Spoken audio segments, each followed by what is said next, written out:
Vamos a continuar ahora con el tema de movimiento curvilíneo. Antes que nada, vamos a retomar lo que hemos ido aprendiendo. Y de acuerdo a la segunda ley de Newton, hemos asociado las causas con los efectos.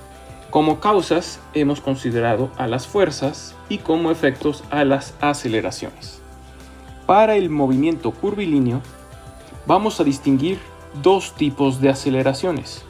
Una aceleración que le llamaremos aceleración normal, que tendrá que ver con un cambio en la dirección del vector velocidad. Y otra aceleración que le llamaremos aceleración tangencial, que repercutirá en un cambio en la magnitud del vector velocidad. Esto es, que cuando tengamos una curva o un cuerpo esté trasladándose sobre una trayectoria curva, debe existir una aceleración normal. Es decir, la aceleración normal debe ser distinta de cero, porque el vector velocidad debe cambiar de dirección. Y si aunado a esto, el vector velocidad aumenta de magnitud o disminuye, esto se deberá a la presencia de una aceleración tangencial. Por eso la aceleración tangencial debe ser distinta de cero si es que el vector velocidad aumenta o disminuye de valor. Para entender esto más claramente, vamos a considerar una carretera vista desde arriba y una partícula que está circulando sobre ella. Esta partícula va a representar a un auto, una bicicleta o una persona. Consideremos esta carretera vista desde arriba en esta trayectoria. Vean cómo vamos a tener tramos rectos y tramos curvos. En cualquier parte de la carretera, el vector velocidad siempre será tangente a ella. Vean cómo aquí está trazado este vector velocidad en azul. Y en cada uno de estos puntos, este vector es tangente a la trayectoria. Para este punto de aquí, el vector debe ser tangente. Para este otro punto, el vector debe ser tangente.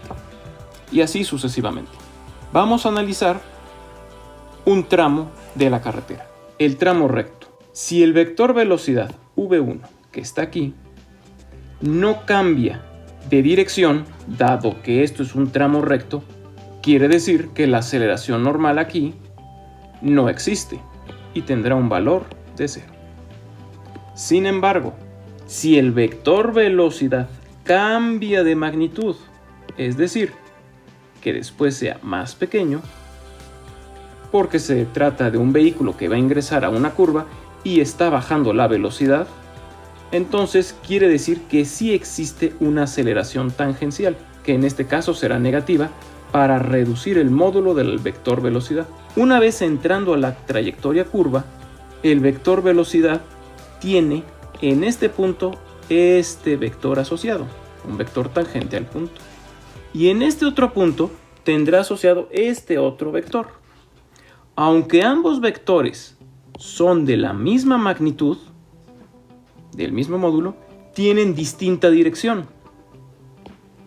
Esto se debe a la presencia de la aceleración normal, que hizo virar o girar este vector velocidad de esta dirección a esta otra.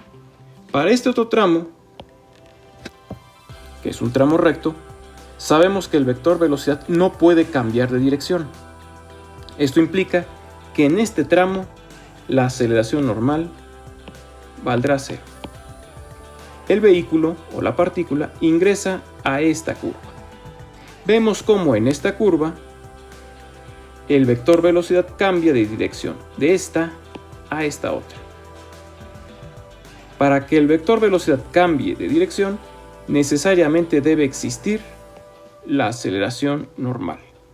Ahora la partícula ingresará a esta trayectoria recta. Si consideramos que a lo largo de este tramo recto, el vector velocidad V6, denotado para esta sección, no cambia ni de dirección ni de magnitud, aquí sabemos que la aceleración normal valdrá cero y la aceleración tangencial también valdrá 0. Ahora, por otro lado, se tienen trazados los radios de curvatura para cada una de los tramos curvos.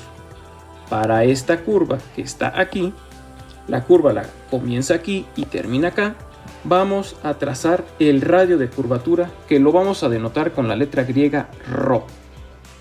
Esta curva que comienza en este punto y termina en este otro, tendrá un radio de curvatura ρ subíndice 1. Para este otro tramo curvo, utilizaremos esta otra nomenclatura, ρ2. Vean cómo el radio de curvatura, conforme vaya haciéndose más pequeño, quiere decir que tenemos una curva más cerrada. Un radio de curvatura amplio implica una curva suave. Y un radio de curvatura pequeño implica una curvatura grande o abrupta. Ahora, para el vector velocidad asociado a la partícula, dado que cambia tanto de magnitud debido a la presencia de la aceleración tangencial y de dirección debido a la presencia de la aceleración normal, es común asociarle un sistema de referencia directamente a la partícula. A este sistema se les llama coordenadas intrínsecas y estarán formados por un eje tangencial y un eje normal. El eje tangencial, como su nombre lo indica, siempre va tangente a la trayectoria y el eje normal siempre va a apuntar hacia el centro de la curvatura. Para esta curva que está aquí, si la partícula está en este punto, primero se traza el eje tangencial, tangente a la trayectoria, y el eje normal hacia el centro de la curvatura, que lo encontramos con el radio ρ1. Para este otro tramo de curva, si la partícula está en este punto, trazamos tangente a ella el eje tangencial y perpendicular al eje tangencial en dirección hacia el centro de la curvatura y dibujamos el eje normal. Para un tramo recto no hay necesidad de colocar el sistema intrínseco porque no tenemos curvatura y no tenemos hacia dónde colocar el eje normal, porque puede ir tanto hacia un lado como al otro. Una vez que la partícula entra a la curva, colocamos nuevamente el eje tangencial, tangente a la trayectoria, y el eje normal hacia el centro de curvatura. Hay que recordar que el eje tangencial siempre es perpendicular al eje normal. Y perpendicular a ambos ejes, tanto al tangencial como al normal, vamos a considerar un tercer eje, el eje binormal, que lo identificaremos con la letra B minúscula. Este eje binormal, como su nombre lo indica, es normal o perpendicular tanto al eje tangencial como al eje normal. Vamos ahora a hacer la deducción de las dos aceleraciones que estamos estudiando, la aceleración normal y la aceleración tangencial. Partamos de la definición de velocidad.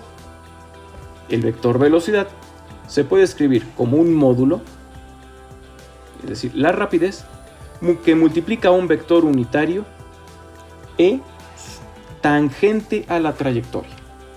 Es decir, es el módulo del vector por un vector unitario. A partir de esta definición vamos a aplicar el concepto de aceleración. El vector aceleración es la derivada del vector velocidad respecto al tiempo. Si al vector velocidad lo escribimos como el producto rapidez por vector tangencial, aplicamos la derivada a este producto.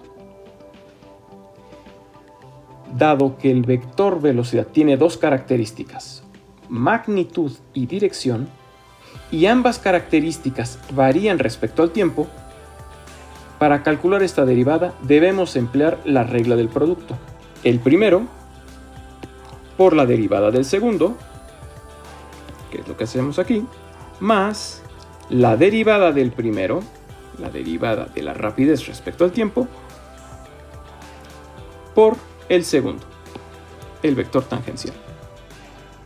Y nos queda la expresión de esta manera: rapidez por la derivada del vector tangencial respecto al tiempo, más la derivada de la rapidez respecto al tiempo por un vector unitario tangente.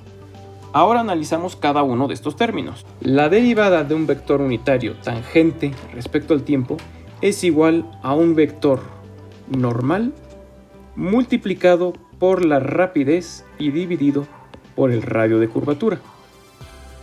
Dado que ya tenemos rapidez dividido entre ρ y lo multiplicamos por esta rapidez inicial, nos va a quedar rapidez al cuadrado dividido entre el radio de curvatura, que multiplica al vector unitario normal. En el segundo término tenemos que la derivada de la rapidez respecto al tiempo es la aceleración tangencial y se multiplica únicamente por un vector unitario tangente. De esta forma, tenemos ahora expresada nuestra aceleración en dos términos. Uno que corresponde a la aceleración normal y la vamos a identificar por este vector unitario normal. Y otra componente que será identificada por este vector unitario tangente y este módulo que corresponde a la aceleración tangencial. Esas dos componentes de la aceleración son estas: la aceleración tangencial, entendida como la razón de cambio de la rapidez respecto al tiempo, y la aceleración normal, entendida como la rapidez al cuadrado dividida entre el radio de curvatura.